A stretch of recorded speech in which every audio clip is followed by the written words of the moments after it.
ancient keys, the keys call you when you need them the most. And I made that key because I was watching the series on Netflix, The Lock Family, The Lock House, Loche.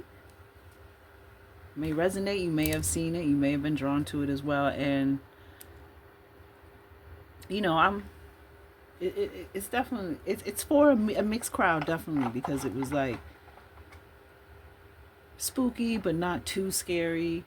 You know what I'm saying? But you know, had a little something for everybody, the kids and the adults. So it's a little tame, it's a little sweet, but it has a few moments of a little darkness, a little scariness, a little existential oh shit, that kind of thing. But we've been getting ancient. I want to go back and watch it again because it took me a moment, because I kept realizing that there were little nuggets of insights, which there always is. And if you've been to film school and you've studied film, like when they sit up there and say there's no symbology or no hidden meanings in film, or that's a bullshit. We spent classes talking about what we thought the symbology was and paying attention to the camera angles and, you know, who looks up and who looks down and who's looked down upon and who's looked up at. Like, it's, you know, so it's like there's symbology. So we've been getting ancient keys, and when I finally got the insight, because there were like 3 or 4 more in there, and I haven't watched the second season. So, but 144. If you know Lock House, I'm just going to be gentle. I'm not going to try to give too many. There's a magical house, and there's keys. An ancestral magical house. Some of you might, and you might, like I've been saying, some of y'all might be inheriting something, you know, that is, or something's coming back to you from an ancestor. Something you're inheriting that has, like, there's a channel that I watched.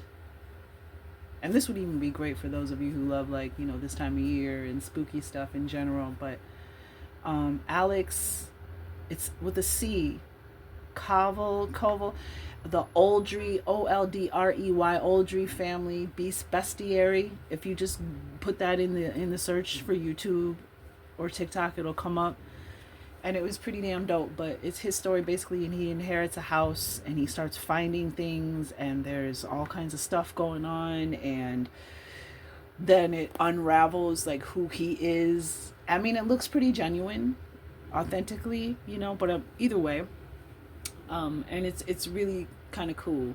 But that's been coming up too, this like divine inheritance, getting something back, paying attention to your dreams. Like they're also trying to convey something, give you something in your dreams. Pay attention to the foreground and the background in your dreams. Sometimes scan your dream, the background of your dream, just like you would scan a room, you know. So put that in your subconscious, because sometimes what's happening in the foreground is actually a distraction for what is in the background. Pay attention to people who are coming to check on you in your dreams. 3:33 on the clock, that wear disguises.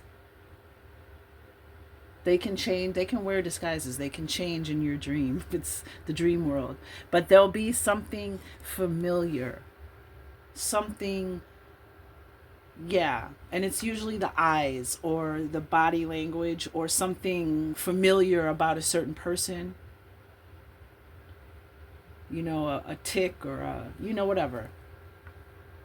Maybe an article of clothing they like to wear. Something that'll stand out and you'll know who it is.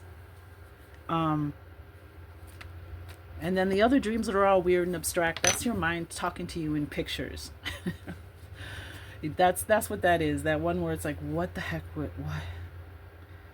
That's your mind, your subconscious working out shit through images, which is how your brain actually, the language your brain speaks in is pictures, images, right? We don't all speak the same language, but you show people a picture of a tree, we all know what that is, right? Pictures. So that being said, Lock House, the keys call you when you need them the most. 4:44 on the clock. And we're getting some keys because we need to trust yourself when we're right.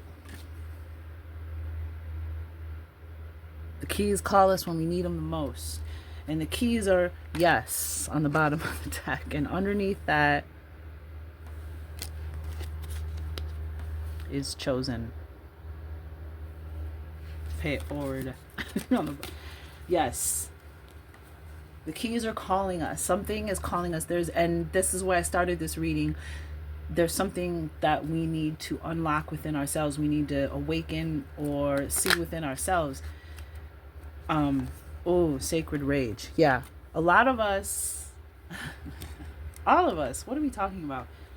Walk the walk. Yes I see yes on the bottom of the deck. And what else we got here? Oh, we got 2 more cards. I'm not even going to flip them over until I'm done talking. Sacred rage. Because I want to say what I got to say first and then flip over those cards. Here, I'm going to push them here because I don't know what they say. Yeah, we have a lot of rage inside of us. A lot of it, our darkness, comes from our inner child. And this is kind of the thought process I was in, the thoughts and download I was receiving and thinking about, processing when I started the reading, was that, I would hate for someone to catch me at one of my bad moments and for the whole world to see me be a jerk, an asshole. We've all been a jerk or an asshole once or twice in our life. And if you haven't, well, hey, it's nice to meet you, Jesus. But other than that, and that's nothing to judge yourself for. It's about what resonates, what happens afterwards, how you feel, how you adjust your behavior, having a conversation with yourself about what is that? Where does that come from? Why did I react that way? Why did I do that? I didn't like the way that felt. I didn't like the outcome. I wish I would have been more, less bothered. I wish I would have been just more in my be easy mode. Whatever that is, that's all that it's for processing. Your feelings are a guidance system. So there's this sacred rage, and sacred rage is about taking that rage inside of you for all of our drama and trauma in life and horrors and nightmares that we survived, taking that and turning it into something sacred, something beautiful, creating something that is going to empower, uplift, free, liberate, bring light to, inspire. That's sacred rage. And I got that from the evolving butterfly goddess. I can't take no credit. She said it's sacred rage, and I was like, that is beautiful. I like that. Sacred rage. Turn it into something sacred. Because all of us have been through some stuff, different places on the spectrum, and some of us are on the extreme. Some of us have hardly ever had anything bad happen to them in their life, and some of us have had things that are just what nightmares and horror movies are made out of. And we have to respect that as we do this light work and we talk about people's trauma. It's nothing to sneeze at. It's nothing, I don't know why I say sneeze at. It's nothing to just dismiss as, and I'm not saying that anybody is, but I'm letting, the querents, the viewers, I'm letting y'all know, that's, some people look at things I've been through and they're just like, oh my God. And I look at things that other people went through and like, oh my God. And then there's some people where it's like, I didn't go through shit. When you look at your shit, you're like, I ain't shit. I guess what I went through wasn't so bad. So there's that clarity of self-reflection and making sure that we are not a hypocrite and we ourselves are not calling out somebody else for something. And that's the thought process that got us to this reading. And we have ancient keys. Stop it. Fucking stop it.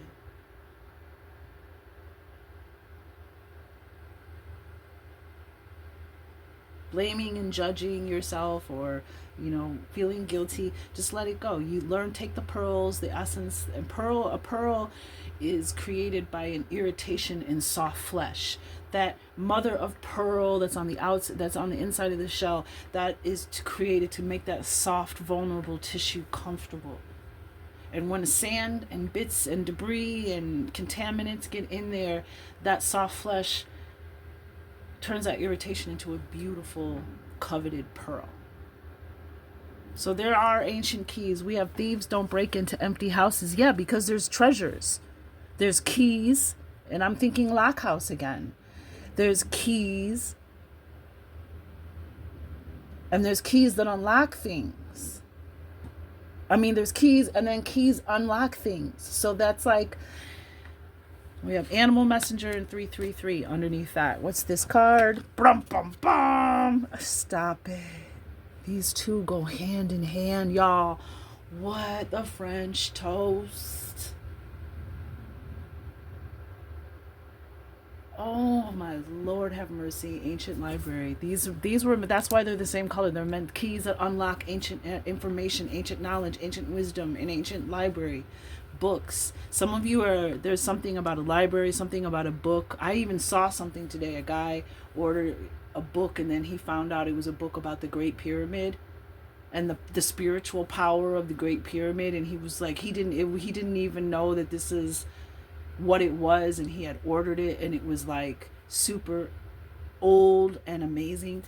Ancient library. Some of you are, there's something physically and spiritually and energetically and clair somethingly like clairvoyantly, clairaudiently, clairsentiently, all that shit you have to unlock. And literally some of you have treasures that are something is leading you somewhere to unlock something. This is crazy. This was why I did the reading about the keys, and it came out. Oh my gosh. I wish I man. So this is what's happening. The veil is thin right now. My messages are timeless, so it was meant to find you when it does. But if it finds you in divine in real time, that's even more of the divine time, confirmation, affirmation, even stronger. Because it's in a, but regardless, whatever. Yeah, it's almost Hallows Eve. When Halloween is when the veil between the worlds is the thinnest. I did a video about spiritual warfare on Hallows Eve. If Halloween is not your deal and you think it's evil and demonic and satanic, then do everything that you think is angelic. Do everything that you think that will bring power and protection to all of those who are going to be suffering and be sacrificed, because the veil is thin. So you have just as much spiritual power as they do. You can actually counteract what they're going to do. You can actually throw monkey wrenches, blocking their transmissions, fucking up their shit on Hallows Eve. If that's how you feel, go to church 3 days before and 3 days after, because the veil is still going to be thin. It's thin all the way until the days get shorter. So the shortest of the days, you know what I'm saying, which is what winter to all of us. And winter 1313 on the clock is different around the world, right? But those are when the days get shorter, right? That's what winter basically is. And for some of us, like here in Chicagoland, it gets cold. But I've got the blood of Northmen, so I made peace with winter a long time ago, and winter be a beautiful beast to me. People get mad about, hey, shoveling snow. Hey, for me, it's nice to get outside and get some fresh air, some light, and some exercise. But anywho, that's me. I also worked 2 winters at O'Hare International Airfield outside on the ramp as a ramp agent, then supervisor. So yeah, I had no choice but to make peace with winter. But thieves don't break into empty houses. So this is key to this whole thing right here, because we've been seeing a lot of 666 energy, right? And 666 is also neutral. This is a period. 666 is what in tarot? I mean, the 6 of Swords, I always think of moving forward, growth. 6 of Pentacles, receiving something.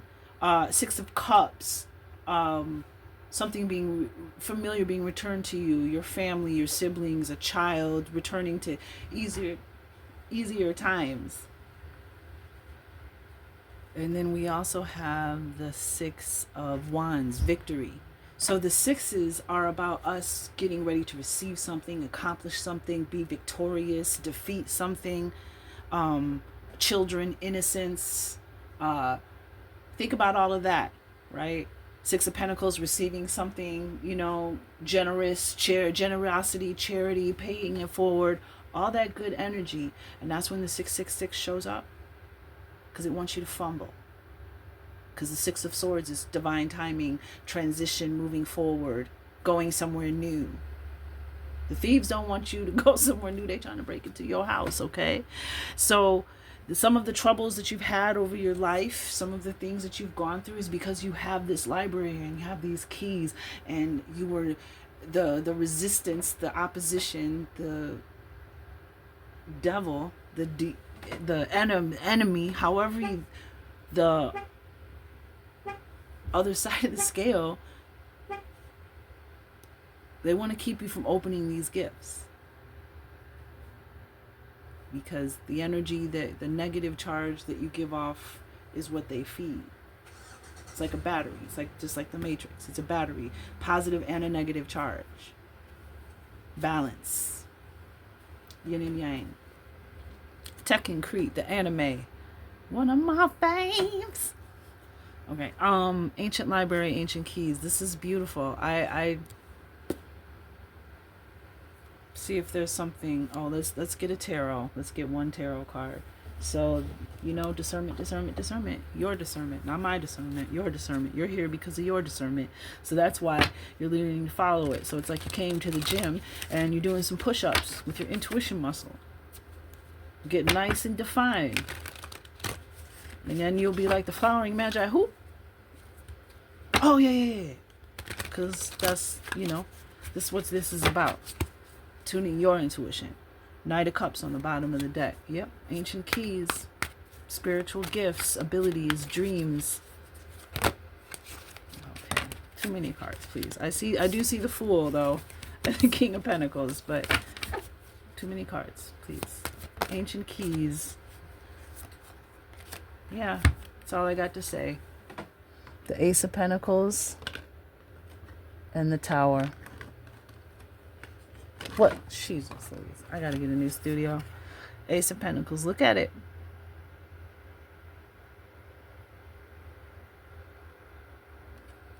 New adventure. A key. Ancient keys. Like literally from the divine. Coming through the veil. Here it is. The key to the ancient library. The knowledge, the wisdom. Awakening. Sudden insight. Mars energy. Wasn't Atlas just at Mars? And then we have Earth. Did a reading about the 3-eye Atlas. We'll see. See if the flowering magi is receiving the proper transmissions. We're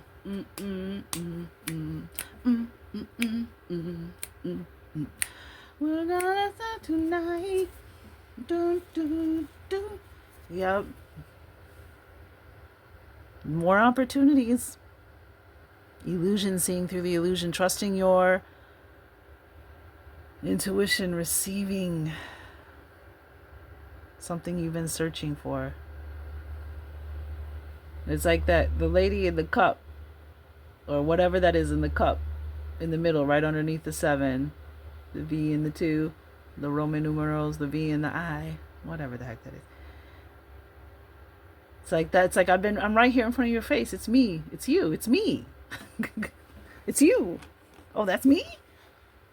Yeah. Ancient library, ancient keys. Wow. And then let's go back to sacred rage. Something about your ancestors with the sacred rage. Trust yourself, you're right. Yep, that's that 7 of Cups energy. Trust yourself, you're right. You're receiving the key. That's what was on the bottom of the deck. And then we had Hermit under that. Yep, and Justice. Balancing the scales. No. Oh, I didn't want to do that. I wanted to do one more. What else you want to know from the Flowering Magi deck? The Tower. Yep, the days it's toughest, they are missing you from the veil. All right, that's somebody who you've lost. Maybe that's some of where this 888 abundance on the bottom of the deck. Maybe that's where some of the sacred rage, this rage is coming from. Somebody that you love, somebody that misses you. Like, and the days where you wake up and it's just like, why is it so hard today? Why are they so much on my mind? Why, I can't stop. Because they're thinking about you in the spiritual world. They're thinking about you on the other side of the veil. They're the butterfly now and they're thinking about you when they were the caterpillar. Like, does that make, I don't know how to make it make more sense, but I hope that makes sense. And so, yeah, for your somebody, yeah, you're going to get a dream or a message or some kind of experience is going to manifest. And it's somebody that you really miss. And also it wants, and the same thing, when you really miss them, like they feel that shit as well.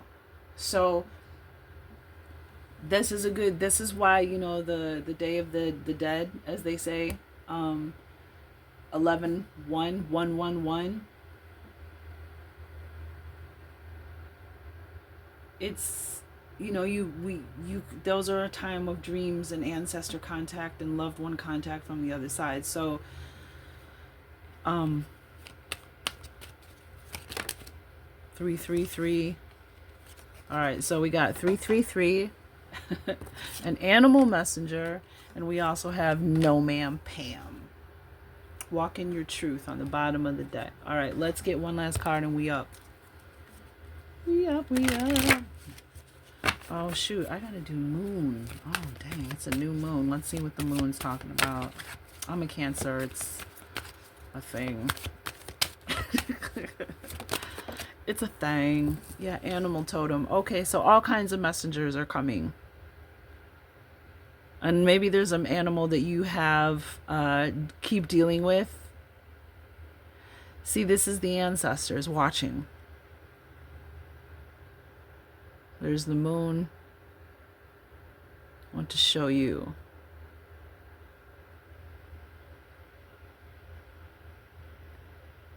Beautiful. I'm just saying the moon. Guardianship, although the word totem derives from the Algonquian word natotem, which also I grew up near Algonquin. This is Potawatomi tribal land, Chicagoland, this whole Illinois. There were so many tribes that lived here. The Illini, stop it. So Algonquin and Natotem meaning my kin. The concept of animal totems is universal in Native American culture and other cultures around the globe. Animals are the guardians or tutelary spirits, and each person and group has an animal totem. Individuals inherit totems at birth, acquire them through marriage or by membership in a clan, or learn of their watchful presence while in a trance. I'm also hearing doing a little whatever animal totem you have, either if it's an animal in your yard or if you want to buy a little, like an offering, like a ritual for when the veil is thinnest, Hallows Eve. Okay, totems. Native American dancers invoke the power of the totem by imitating the animal in posture, movement, and dress. Some of you should dress up as your animal totem. Like really do it up, like with respect and reverence and ceremony and ritual, and dress up as your animal totem, guardian, for Hallows Eve. Totems were also represented in elaborately carved totem poles, which functioned as grave markers or the emblems of a family or clan. I keep thinking of the totem pole at Montrose Beach in the city, under the hill. Oh shoot, we ain't got no incense going with the French toast. Somebody slap me. Dragon's blood. Ooh, I picked up the dragon's blood. Somebody's gonna dress up as a dragon. Even if it's a mythical creature that's been coming to you. One that makes you feel powerful, protected, guards over you.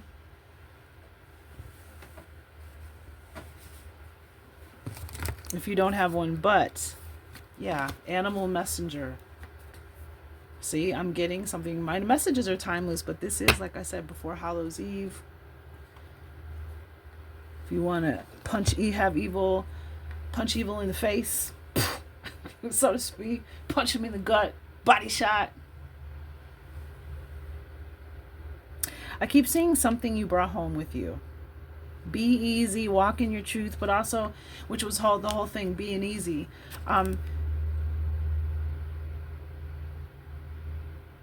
Not letting anybody throw you off center, not getting emotionally triggered or involved in something until that's necessary. Being easy, be easy. There's this house song where they took like this old like 1950s style school documentary and like that we used to watch in like the 80s. Going to school, still watching this stuff from the 50s.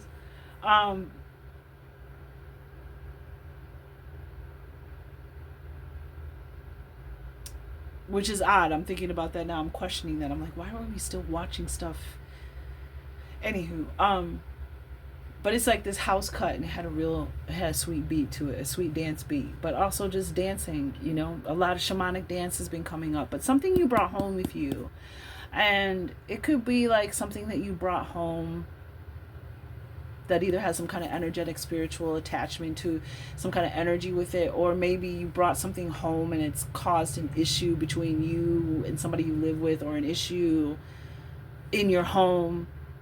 There's something that you brought home with you that's disrupting the peace, the energy, basically. So it could be something spiritual, energetic, haunted, possessed, whatever, or it could just be like you brought a puppy home at a place you can't have a dog, or you brought a puppy home and now somebody you live with is pissed, or you brought a puppy home and you found out your daughter's allergic to it, and now, but something you brought home with you.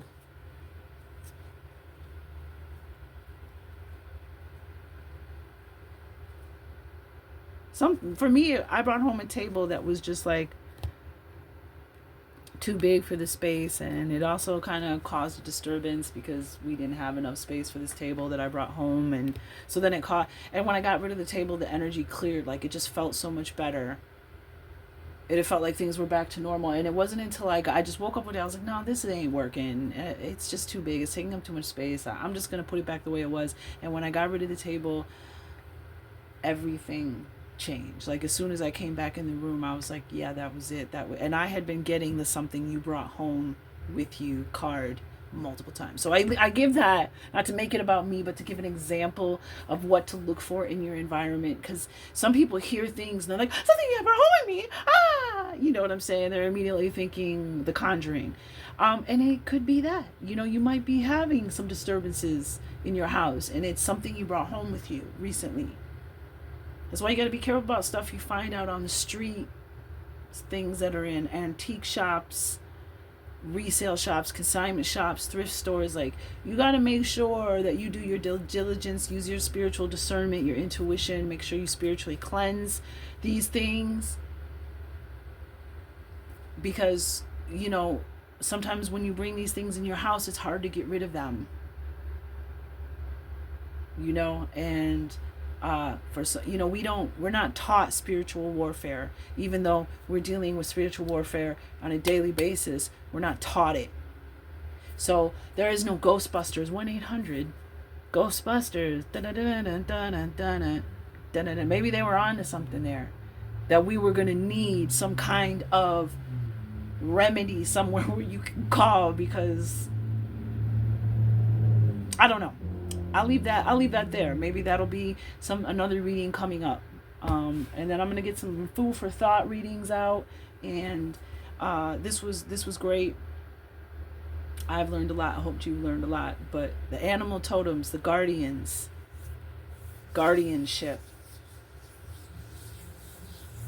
Somebody, you are getting the keys. X-Men, bye.